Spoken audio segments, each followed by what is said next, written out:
does not serve the work of the American people. Now, each branch of government, and I mean the legislative and executive, have a tremendous amount to lose and a lot to gain in the process. It's in the interest of people at both ends of Pennsylvania Avenue and across the country that our institutions and our democracy function properly. Now, Congress and the Justice Department, both where I worked for a long time, have recognized this principle. The Justice Department has attempted throughout the years to balance satisfying legitimate legislative interests with protecting the executive branch's confidentiality interests. An obvious example arises when disclosure of case materials from an open criminal case or civil case might be disclosed to the public or to Congress. There might be a significant public interest in the Justice Department's efforts to protect those materials. Likewise, Congress has a very long history of engaging in responsible oversight, and bipartisan oversight at that matter, of the executive branch.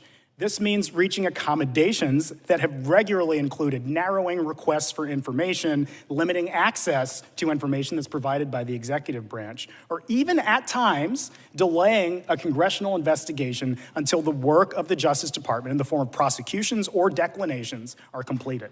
For instance, here's an example. In the early 2000s, the House Oversight Committee wanted to obtain documents from Special Counsel Patrick Fitzgerald's investigation into the leak of the covert identity of CIA officer Valerie Plame. They consulted, this is the committee, the Oversight Committee, consulted with the Special Counsel and agreed to delay receiving information until after the end of the litigation or after the investigation and litigation. Even then, the chair of the committee worked closely with the special counsel to narrow his requests that the special counsel agreed would not infringe on his prosecutorial independence or intrude upon grand jury secrecy, which, as many of you know, is protected by law, under the law. Both sides here, Congress and the executive branch of the Justice Department, had interests. They both balanced them for the good of democracy, the health of our institutions, and transparency for the American people. Now, as with any process of negotiation, not every party will always receive what they seek to recover, nor will they be able to protect every bit of information they wish to shield. That is not a bad thing, and we will talk about that over the course of the day. Needless to say, thank you again for inviting me to testify, and I look forward to answering any questions you might have. Thank you, Mr. Williams. Ms. Parker, you are recognized for 5 minutes. Chairman Jordan, Ranking Member Plaskett. Ms. Parker, hit that button. There you go. Thank you. Chairman Jordan, Ranking Member Plaskett, and members of the subcommittee, I would like to thank you for inviting me to come and respectfully speak to you today. The people of this country deserve the right to have faith in those sworn to protect. Faith is the foundation of hope, and hope can be restored through honest reflection of who we have become and who we could and should be. On September 11th of 2001, I was working for Merrill Lynch in the World Financial Center in New York City. I witnessed up close the horrific, deadly terrorist attacks on the adjacent World Trade Center. My colleagues and I evacuated our building and were led to safety thanks to the heroic efforts of NYPD officers. 2,977 souls were not as fortunate that day. As I watched the mayhem unfold to include people jumping to their deaths, I was shocked, heartbroken. I vowed to God that I would give back and serve this great nation. This vow led me to leave a multi-billion-dollar hedge fund in 2009 and apply to become an FBI special agent. According to the Wall Street Journal, around 45,000 people applied to be special agents that fiscal year. About 900 made the cut, and I was one of them. After 5 months of arduous training at the Academy in Quantico, I was a sworn-in special agent assigned to the Miami division. I considered it a very sacred responsibility and was honored to be entrusted to protect and serve the American people. My entire career was spent in the field, where I believed I could make the strongest impact in rescuing victims and putting criminals behind bars. It was my privilege to work alongside the finest and brightest in the FBI, local law enforcement, and our federal partners, participating in the investigations of myriad criminal cases. The Marjorie Stoneman Douglas high school shooting in Parkland, Florida, the 2017 Fort Lauderdale airport shooting, the Cesar Sayoc pipe bomb case, multi-million-dollar Ponzi schemes, crimes on the high seas, bank robberies, murders for hire, sexual assaults, extortions, and more. Yes, it was physically taxing and emotionally jarring, but I believed I was making an impactful difference. And every day I woke up and I embraced being an FBI special agent until things changed. Over the course of my 12+ years, the FBI's trajectory has transformed. On Bureau, the Bureau's mission had remained the same, but its priorities and governing principles shifted dramatically. The FBI became politically weaponized, starting from the top in Washington and trickling down to the field offices. Although FBI employees have their First Amendment rights, they are not at the liberty to allow their personal political views or preferences to determine their course of action or inaction in any investigation. Lady Justice must remain blind. Those that do not uphold these responsibilities cause a negative ripple effect throughout the agency in the field. It's as if there became two FBIs. Americans see this, and it is destroying the Bureau's credibility, causing Americans to lose faith in the agency, and therefore the hardworking and highly ethical agents who still do the heavy lifting and pursue noble cases. It makes it very difficult for agents to do their job when the FBI loses the respect of the American people. There has also been a shift in recruiting practices, a lowering of the eligibility requirements, which is negatively impacting the agency's performance. And all this adds up to a loss of trust in the FBI by many Americans and low morale among many FBI employees. For many, becoming a special agent was their calling in life, but now it's merely a very dangerous and high-risk job with minimal contentment. Wary of consequences that come with voicing their displeasure, these agents keep their heads low. They work hard and they stay off the radar, and they count down the days until they can collect their well-deserved pensions. For me, distancing myself from egregious mistakes, immoral behavior, politically charged actions taken by a small but destructive few FBI employees became exhausting. Although I was always treated with the highest level of respect in the Miami division, I no longer felt that I was the type of agent that the FBI valued. I began to lose passion for the career I loved, and peace came as I reflected on the victims I assisted, the criminals I took off the streets, and I remembered positive performance reviews, awards, and accolades I had been given, as I left nothing on the line in my work as a special agent. I held out as long as I could, hoping things would improve, but finally I knew it was time to go. So less than 4 months ago, of my own volition, I made the difficult decision and quietly walked away from the FBI with an exemplary and spotless record. I love the FBI I joined, and I have treasured memories working alongside remarkable people. I'm proud to have served with honor as a special agent. And while I sincerely pray for the FBI's future success, the FBI's troubles of late were bigger than anything I could change. Going forward, I will continue to serve others in our beloved country while honoring and celebrating the true heroes, both past and present, of the FBI. When I was invited to participate in this hearing, my initial reaction was to decline their request, as there may be others more capable who would do a much better job than me. And why would I want to subject myself to the stress of testifying, putting a target on my back, and likely facing public scrutiny? As I prayed about this invitation, the thought came to me: to whom much is given, much is required. And I realized that this is not about me. I have been given the opportunity to speak up on behalf of numerous current and former Bureau employees who feel similarly, but they do not have a voice. I am not here today to show favor to any political party. I am here to stand for the truth based on my experience at the FBI. In all humility, I hope to make an impact in creating a stronger agency, which is what Americans deserve. Thank you, Ms. Parker. Thank you for your service. We'll now proceed under the 5-minute rule with questions. The chair recognizes the gentlelady from New York, Ms. Stefanik. I want to echo the chairman. Thank you, Ms. Parker, for your extraordinary service and your courage for being here today. Mr. Turley, I want to start with you. The Twitter files laid bare for the American people what you correctly call unconstitutional, quote, censorship by surrogate. Matt Taibbi writes, quote, Twitter's contact with the FBI was constant and pervasive as if it were a subsidiary. Do you agree with that assessment? I do. What we know on the record so far shows a relationship that goes beyond this sort of informal exchange of ideas. You're correct. In fact, isn't it true that leading up to the 2020 election, Twitter had weekly meetings with not just the FBI, with DOJ, with DHS, with DNI, to conduct this unconstitutional censorship by surrogate? We know that because of the Twitter files, correct? Correct. And it was not just meetings, not just censorship of stories like the Hunter Biden laptop story. We also now know that the FBI paid Twitter over $3.4 million of taxpayer funds to censor these stories before the 2020 election. Is that correct? That money was paid. Twitter confirmed that. And the Twitter files are just the tip of the iceberg because there's so much more. There was a corrupt revolving door at the highest levels between the FBI and Twitter. Look no further than Jim Baker, former general counsel at the FBI who helped unlawfully investigate Donald Trump in the 2016 election. Or look at Jim Comey's deputy chief of staff who became the director of strategy at Twitter.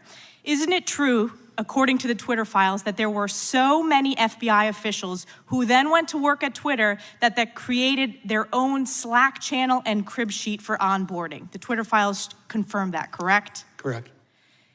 Are you aware, as the American people are aware, that according to polling, of the people that were made aware of the Hunter Biden laptop story, 53% would have changed their vote, including 61% of Democrats.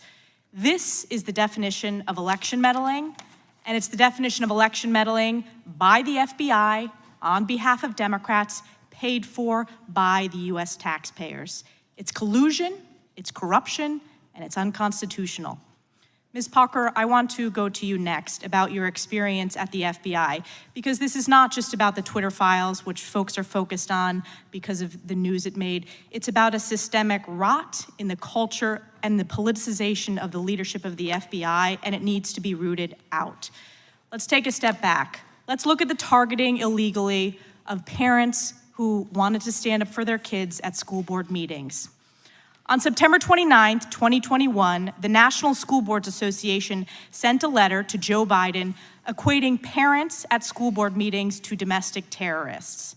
And on October 4th, Attorney General Merrick Garland issued a memorandum to the FBI and US attorneys that the department would use federal enforcement tools to target and prosecute these parents.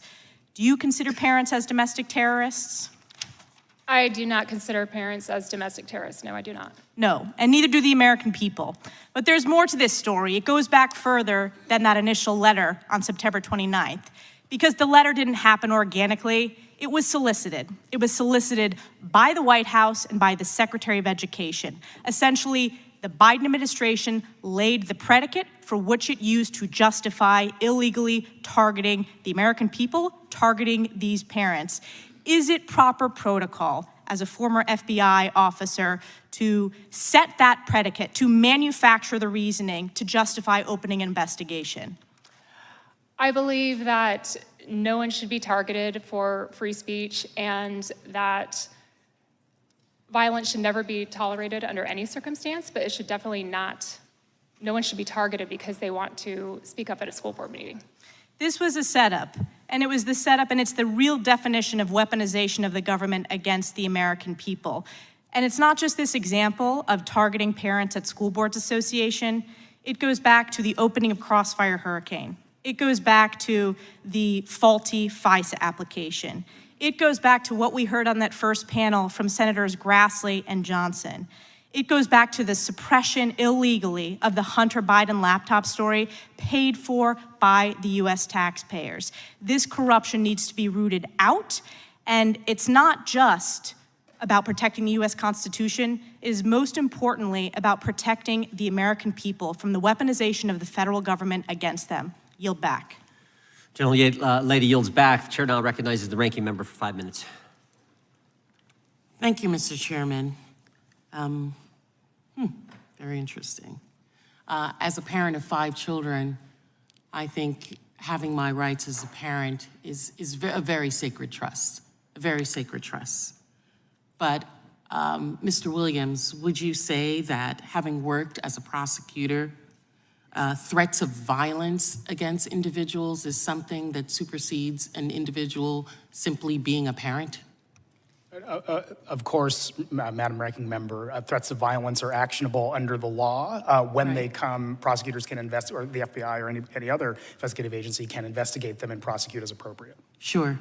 This one-page DOJ memo that we've made much ado about says in its first instance that the First Amendment protected activity should never be subject to prosecution, and issues a concern to illegal violence and threats of violence that are made to school board officials, most of whom are, surprise, surprise, parents, volunteers who do the unenviable job of trying to direct their children and their communities' activities with regard to education, a job most of us, thankfully, have not had to do.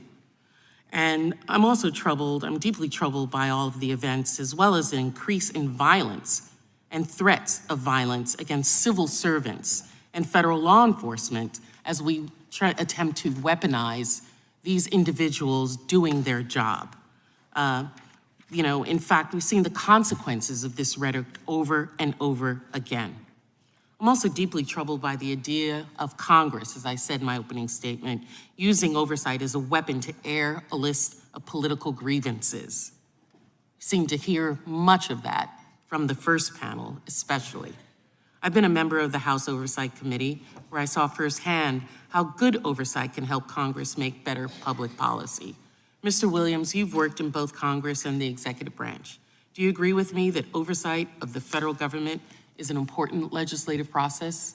Absolutely. As Representative Raskin said at the first panel, the Constitution doesn't explicitly lay out an oversight mandate, but the legislative mandate of Congress provides Congress with its ability to engage in oversight. Oversight is good when it helps the government work better. Thank you. Do you agree that congressional oversight is at its best when it's focused on addressing the real problems that Americans face on every day? The real problems Americans face every day and making government work better. Absolutely, Congresswoman. I believe in congressional oversight, and committee Democrats would be willing to work together to conduct oversight of matters such as the disproportionate audits by the IRS of African-American families. Recent reports about former Attorney General Bill Barr and Special Counsel John Durham. Mr. Williams, do you agree that congressional oversight works best when it's bipartisan in nature? Absolutely. And have you seen examples of that in bipartisan investigations? Oh, absolutely. I know that it's so infrequent now, but have you ever seen any? Absolutely. A great example is in 2016 when the House Committee on Oversight, led by Republican Chairman Jason Chaffetz and Ranking Member Elijah Cummings, worked together on an investigation, a bipartisan investigation of the United States Secret Service and mismanagement and misbehavior there. It led to bipartisan legislation that made, as I said, the government work better and Secret Service a more functional organization. What about cooperation between the branches of government? Is it necessary for Congress to be willing to work with the executive branch in investigations? Yes, and vice versa. Absolutely. The executive branch should be willing to work with Congress as well.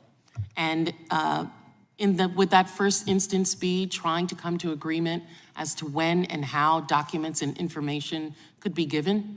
Absolutely. The public sees hearings, but does not see that when the process works properly, there's a back and forth and a give and take between the two parties at both ends of Pennsylvania Avenue, as I said before. Would you say 2 weeks into the Congress issuing subpoenas might be a bit premature for the investigation and cooperation between those branches of government? Certainly, Congressman, Congress has the authority to issue subpoenas quickly if they wish, but I guess you get more flies with honey than with vinegar, to be cute. And working with the other side collaboratively is always going to be a better approach. Vinegar seems to work better on social media, though, than the honey. I yield back. I think the gentlelady, I would just point out, we tried the honey. 100 letters we sent in the last Congress. We tried the honey. The last Congress, you're now the chair. The honey didn't work. You're now in That's the why we sent majority. You subpoenas. should have tried that first as the chair of this committee, not as the ranking member. We tried. We You didn't tried do with that as 100 and some chairman. letters. You didn't. The chair now recognizes the gentlelady from the state of Wyoming, Ms. Hageman. Thank you, Chairman Jordan. It is a privilege to serve on this select subcommittee, and I look forward to the work we have ahead of us. After over 30 years as a water, natural resource, and constitutional attorney, I have seen firsthand and fought against the weaponization of the federal government against my fellow Wyoming citizens and the country at large. Through the testimony of our witnesses today and the points made by my colleagues, it is clear that the culture and mission of the FBI and DOJ